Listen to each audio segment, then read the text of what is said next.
Matapos ang masalimuot na pangyayari na bumalot sa mga tauhan sa Noli Me Tangere, lalo pa itong pinaigting ng diwa ng paghihiganti, karahasan, at karuwagan sa akdang El Filibusterismo sa panibagong katauhan ni Crisostomo Ibarra bilang Simon na isang Amerikanong hilaw na mag-aalahas. Gamit ang kanyang taglay na yaman at pagiging malapit sa Gobernador General ng Espanya, unti-unti niyang isinagawa ang kanyang paghihiganti sa mga praile kasabay ng kanyang pagbabalak na itakas ang kantang pinakamamahal na si Maria Clara mula sa kumbento ng Santa Clara na may tuturing na kakambal ng impyerno.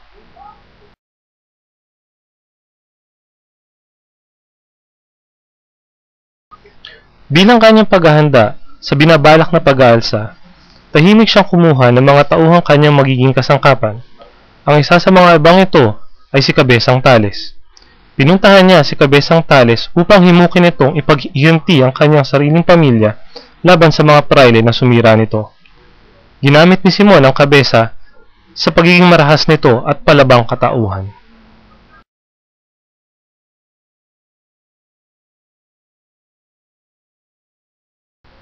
Ang sumunod naman na nilapitan ni Simon ay si Quiroga, isang inchik na mangangalakal. Si Quiroga ay binigyang tulong pinansyal ni Simon kapalit ang kanyang tulong na pagpapahintulot na ilagak ang mga baril at iba pang armas na gagamitin sa binabalak niyang pag-aalsa sa kanyang tahanan.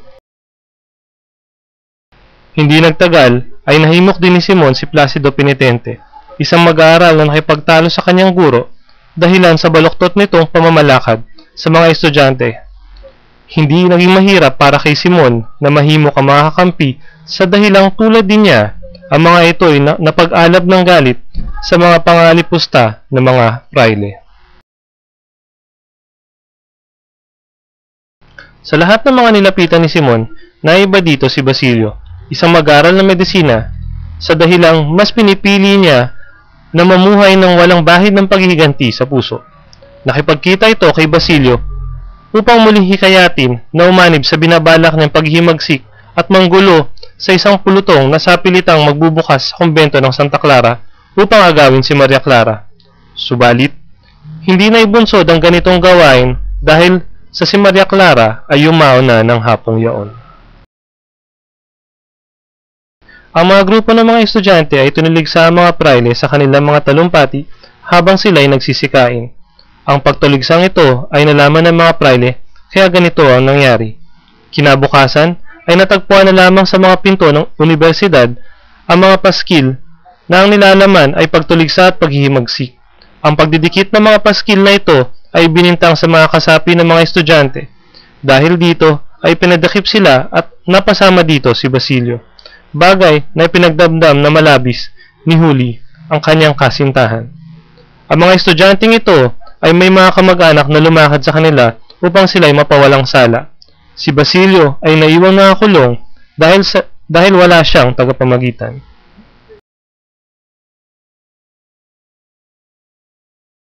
Sa isang dako naman ay pinamanhik ni Huli kay Padre Camora na tulungan siya nito upang mapalaya si Basilio. Ngunit sa halip na makatulong ang pari, ito ay naging sanhi pa ng kamatayan ni Huli, gawa ng pagkalundag nito sa duruwangan ng kumbento.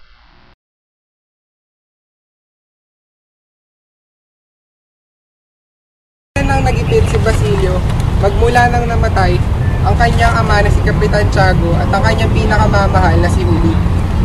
Ito ang nagudyok sa kanya upang makisali kay Simon sa paghihiganti laban sa mga praile. Upang may sagawa ni Simon ang kanyang binabalak na paghihiganti, ay nakipagsama siya sa negosyo ni Don Timoteo Palaez, ang ama ni Juanito. Sa ganitong paraan, ay nagawa niyang may pagkasundo ang kasal ni Juanito at Paulita Gomez. Ang magiging ninong sa kasal ay ang Kapitan General. Naanyayahan din niyang dumalo sa piging na idaraos ang mga may matataas na katungkulan sa pamahalaan at mga litaw na tao sa lungsod.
Sagani, huwag kang tumuloy. Bakit? May pinabalak na pagsabog dyan.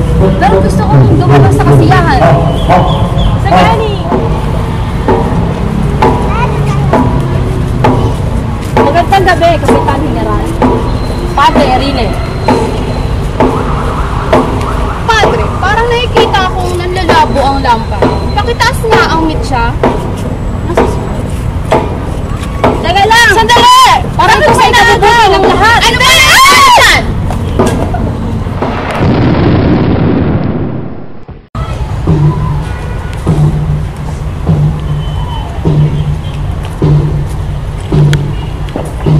Magandang umaga, Padre Florentino. Ako po ay naparito upang humingi ng tawad at magkumpisal sa inyo. Ano naman ang iyong ihihingi ng tawad, Simon? Dahil ako po, si Simon, ang dating Crisostomo Ibarra na inaapi ng lahat. At ngayon, ako ay nagbalik upang ipaghiganti ang aking mga magulang na noon ay inaapi-api lamang ng mga praile. Pinapatawad ka na ng Panginoon, Simon, naway iyong pagbutihan ng iyong buhay at ito'y iyong ituwid. Maraming salamat po, Padre Florentino. At ngayon po ay ang huling araw na makikita niyo ako. Paalam. Paalam din, Simon.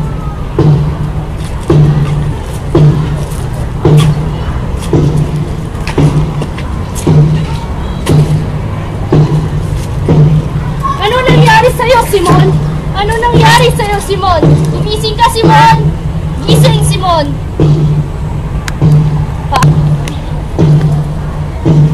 Dapat itapon ko ang iyong mga kayamanan para maiwaksi rin ang iyong mga maling naigawa sa mundong ito.